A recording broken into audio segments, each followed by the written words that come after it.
लगता हुआ दिखा था अनिल जी। और आपको थोड़ा सा डिटेल में हिस्ट्री के बारे में बताता हूं। इनफैक्ट एक रेजोल्यूशन प्लान के थ्रू ये कंपनी एनसीएलटी से निकल के आई, जिसमें 22 जनवरी 2020 को इसका जो रेजोल्यूशन प्लान है वो शुरू हुआ था। और आपको बता दें 30 जनवरी वो डेट थी जिस दिन ये स्टॉक की ट्रेडिंग रुकी थी, और उसके बाद 19 फरवरी से दोबारा से रीलिस्ट होता हुआ दिखा था। 3 रुपए 30 पैसे अनिल जी भाव था 30 जनवरी को जब ये इसकी ट्रेडिंग रुकी थी, और जिस दिन रिलिस्ट हुआ उस समय भाव आप देखेंगे 17 रुपए 70 पैसे का था। और ये स्टॉक आज दो नीचे के सर्किट लगे हैं, उसके बाद भी देखिए 50 रुपए ऊपर का दाम आपको नजर आएगा। यानी कि जिस भाव पे ट्रेडिंग रुकी थी वहां से अगर आप देखेंगे 15 गुना के रिटर्न्स आपको इस स्टॉक में नजर आएंगे। इतनी बड़ी तेजी स्टॉक में देखने को मिल चुकी है। लगातार आप देखें जब से ये लिस्ट हुआ है सर्किट टू सर्किट ही मूवमेंट देखने को मिल रहे हैं। जब ये लिस्ट हुआ था उसके बाद से देखिए अगले दिन से ही सर्किट शुरू हो गए थे नीचे के लगने।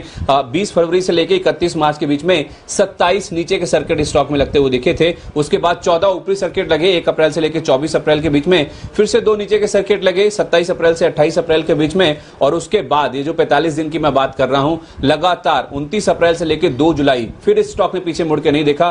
45 दिन तक लगातार आप देखिए स्टॉक में आपको 5% के ऊपरी सर्किट देखने को मिले। और आप शुक्रवार और आज का दिन आप देख लीजिए 2 लगातार नीचे के जो सर्किट्स हैं वो स्टॉक में देखने को मिले हैं। हुआ क्या है इसमें, अगर आप देखिए जो रेजोल्यूशन प्रोसेस हुआ था उसमें रिलायंस इंडस्ट्रीज और जेएम फाइनेंशियल एआरसी ये 2 ऐसे एंटिटीज हैं जिन्होंने इस स्टॉक का इस कंपनी का अधिग्रहण किया था। और उसके बाद से आप देखिए शेयर की जो चाल है वो लगातार पलटती हुई दिखी है। फंडामेंटल्स में कोई बहुत बड़ा बदलाव तो नहीं देखने को मिला है। हाँ, एक इन्होंने पीपी किट्स जो है उसका प्रोडक्शन करना शुरू किया था। देश का जो 1/4 प्रोडक्शन है वो यही कंपनी कर रही है। उससे जरूर इस क्वार्टर में नंबर्स हो सकता है अच्छे आते हुए दिखें, लेकिन ओवरऑल अब तक हम देखें जब तक रिलायंस ने इसका एक्विजिशन किया उसके बाद से कोई बहुत बड़ा मीनिंगफुल फंडामेंटल में चेंज अगर आप देखें वो तो नहीं हुआ है। नाम जरूर जुड़ा है बड़ा है, उसका इंपैक्ट जरूर स्टॉक में देखने को मिला है, लेकिन फंडामेंटल जस्ट के 10 से 45 ऊपर के सर्किट और उसके बाद अब देखिए 2 नीचे के सर्किट स्टॉक में लगते हुए दिख रहे हैं। ओके, तो ये है आलोक इंडस्ट्रीज, बड़ा इंटरेस्टिंग केस है यहाँ पर। लेकिन इसका मतलब आलोक इंडस्ट्री में तो यहाँ पर संदीप काफी लोगों के पैसे बन गए रिस्ट्रक्चरिंग के पहले जिन्होंने लेकर रखे 3 रुपए 30 पैसे वाला आज 50 रुपए हो गया।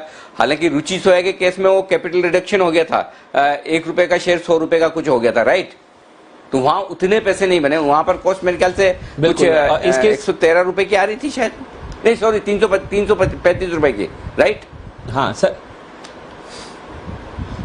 पैसे तो वहां पे भी बने थे, लेकिन इस केस में आप देखिए पैसा ज्यादा बनता हुआ दिख रहा है। उस केस में अगर आप देखेंगे तो 3-3.5 गुना के आसपास का ही वहां पे एप्रिसिएशन देखने को मिला था। इस केस में अगर आप देखें केवल फेस वैल्यू चेंज हुई थी। रुचि सोया के केस में सर जो नंबर ऑफ शेयर्स हैं उनमें भी बदलाव होता हुआ दिखा था। तो उस लिहाज से देखा जाए यहाँ पे केवल फेस वैल्यू बदली है, 10 रुपए वाली 1 रुपए हुई है, लेकिन जो आपके नंबर ऑफ शेयर्स हैं वो उतने ही रहे हैं। तो जिन लोगों ने पेशेंटली होल्ड किया है बावजूद इसके कि शेयर बहुत ज्यादा गिर गया था, 3-3.25 रुपए के आसपास तक भी आ गया था, अगर जिन लोगों ने पेशेंस रख के इसको होल्ड किया है तो 3.25 रुपए वाला 17 रुपए 70 पैसे पे खुला, और आज देखिए सर्किट नीचे के 2 लगे उसके बावजूद भी 50 रुपए के आसपास खड़ा है। तो आपके उन लेवल्स पे जब ट्रेडिंग रुकी थी वहां से करीब 15 गुना रिटर्न बन रहा है।